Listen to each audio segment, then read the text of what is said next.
My wife and I were married for 10 years. I was her first, and I thought only, sexual partner. We married at 22 years old, and when the story I'm about to tell you took place, we were 32. I was told she went on vacation with her sister, but throughout the week she was gone, her responses became weird and less frequent. I was already worried by the time she got back, and my fears were only confirmed by her very strange behavior. She said she didn't feel well, and this was right before COVID reached the US, so she made a doctor's appointment.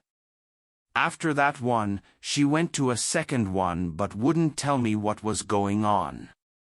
I was in the dark and cared about my wife.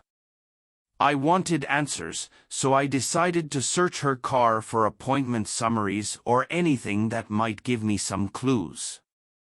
In her car, I found an open STD test and a visit summary for her doctor that said she tested positive for herpes.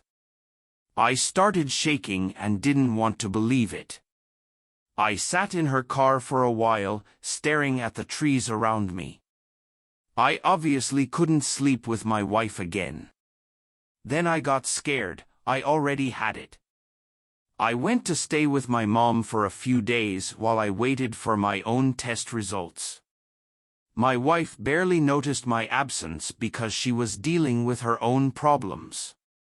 Thank God my test results were clean. She didn't get it from me or give it to me. Now I could address the issue at hand. My wife had to face reality. I was already irritated that she didn't tell me anything about it. I had lots of questions, but they didn't really need answering. I didn't really need to know how she got herpes, only that she did while she was on vacation with her sister. Her sister worked with her in the same office, which gave me an idea. I received an email invite to a work party, and attached to that email were all the emails of her coworkers and bosses. I emailed everyone a picture of my wife's diagnosis with a text that said my wife brought home a present from vacation. The response was astounding. Before my wife realized what I did, her sister called me. She asked what was going on, and I told her all about it. She admitted that she wasn't with my wife the whole time they were gone. At first, she thought I was being really unfair by sharing my wife's private issue with her work crew. But after I vented to her about it and brought up the impending divorce, she sided with me. Just then, my wife came outside and banged on the car window. She looked furious and terrified. She screamed and cried inaudible words. I got out of the car, and she started hitting me but stopped when I told her she cheated on me. She couldn't keep it together. She was overwhelmed and probably hadn't even let the reality of her STD or infidelity sink in. I told her she cheated on me while on vacation and got herpes. She betrayed me, and now I would never sleep with her again. She cried breathlessly, tried saying sorry, tried saying she used protection, but none of it mattered, and I think she knew that. She went back inside the house defeated after I told her to pack her stuff. Her sister came over because she was on the phone for some of our confrontations. She helped her pack and calmed her down by talking about the future. She could have all the motivation left her when she tried to go to work. She received so much backlash and shame for what she did to me, whether it was to her face or notes left on her desk. She was insulted, called out, and slandered. She only worked for 1 day after vacation before quitting. Her sister's been really quiet, and as far as I know, she still lives with her. It wouldn't surprise me if she quit dating for a while or even had trouble forgiving herself. I know I lucked out and dodged a bullet by doing my own investigation and separating myself from her while I figured out what I needed to know. I hope she uses protection and tells people about her diagnosis and cheating habits. OP, I am so sorry your wife completely disrespected you and spat on your trust. She'll have trouble living this mistake down. You were a trusting husband that let her go on vacation without you in good faith. She took advantage of you by sleeping with another man, and it's only karma that she got an STD. I am so glad she didn't try to seduce you upon her return before you knew what was happening. You really did dodge a bullet with this one. I'm glad to hear she couldn't hide her diagnosis and had to face the shame she deserved for betraying her husband. Any woman who believes she needs another man to love her needs a serious reality check.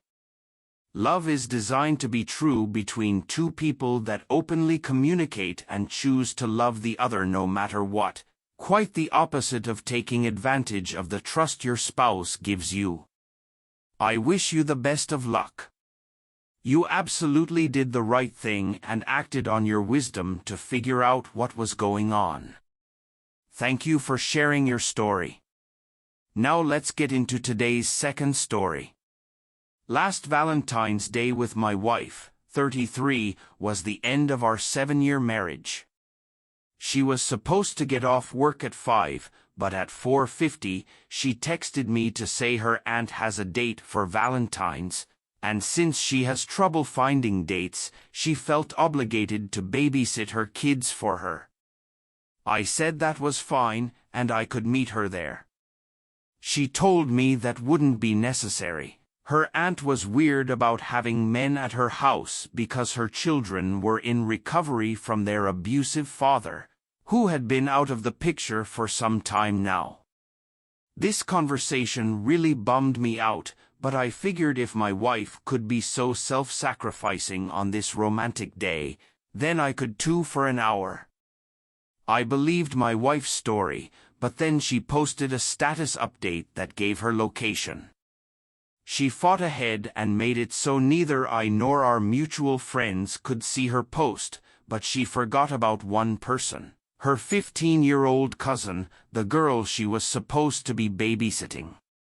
She actually messaged me to ask how I was doing and gave me some disconcerting news.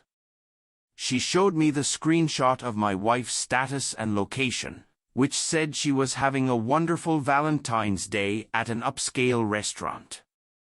Her cousin was one heck of a snoop and knew something was amiss because my wife didn't tag me or include a picture of her and I together like she always did. Due to the inconsistencies, she decided to show me. She didn't know that my wife used her as a lie in the babysitting ruse, but I left that part out and just thanked her.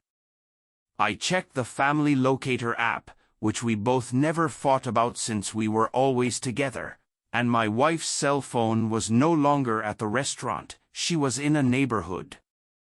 I decided to see what other snooping I could manage, so I messaged one of my wife's coworkers on Facebook. She didn't hesitate to tell me that something was probably going on with her and a guy from the office. She said they would often deliver work papers to each other's cubicle, but she believed they were handwritten notes. They also ate lunch together in the small office kitchen every day. It seems they were trying to make it look like they were only co-workers, but there was something more to it. I couldn't believe how easy it was to gather intel from people. Had I been blind, I wanted to check my wife's phone, but since I couldn't, I told her coworker about her Valentine's Day lie and how she was in a different neighborhood at that very moment. She asked if it was the Sunny Day development, and I was shocked that it was. She said AP lived there, she was at his house once for a party. I showed her the exact spot my wife's icon hovered over the neighborhood, and she said it was definitely close enough to be his house. I had enough. I thanked her and got off social media. I started throwing my wife's clothes and belongings out the window. Loose clothes were strewn all over the yard and roof. It started raining before she got home, and I thought karma was just giving me an extra hand. I wrote a note to put on our front door that read, "Happy Valentine's Day. Don't bother coming back ever again." When she got home late, I could hear her screaming and freaking out. She banged on the door, rang the doorbell a whole bunch, but I barricaded myself inside. I heard her on the phone with her mom and then her dad. From what I could hear, it sounded like they couldn't believe she was locked out of her own house with her clothes all over the yard. She kept saying she didn't know why, but eventually broke down and said she lied to me and had a date with someone else, so she needed her dad's help taking all her stuff somewhere. I imagine they asked her why she did this because all she said was she didn't know. She didn't want to tell me in case I freaked out and stuff like that. She sounded like a pitiful little girl that made a shameful decision to lie and cheat on her husband, believing she could get away with it, and now she was forced to semi-admit to what she'd done over the phone with her dad so that he could come to her rescue. He showed up, and I came outside. I told them both when I found out, all while my wife was gone. She was crying and telling me I was exaggerating and jumping to conclusions. I put her on the spot to prove I was lying by showing me the messages she had with AP. I knew his real name, and her face turned pale when I asked. She said she didn't have any messages with him, but I could see her father's disappointment. I asked him if he thought she was lying because he knew her the best, and he was embarrassed to say yes. She started screaming and wailing and dropped to the ground. I told her to suck it up because she was a big girl who made the decision to cheat on me and lie this Valentine's Day. Now she had to face the consequences of her big girl decision. She was devastated. I could tell she didn't want our marriage to end that night. She didn't want it to end. She wouldn't ever step foot into her house again. She didn't get to say goodbye to her dog. It's lucky I never had children with her because that would have been heart-wrenching. Let this be a lesson to think through your actions before betraying the one person that matters most in your life. No actions go without repercussions. She stayed with her parents for a while, but they were extremely disappointed in her and couldn't believe a word she said. She didn't get to leave their house at all unless it was for work, and she wasn't welcome back if she was 5 minutes past her expected return.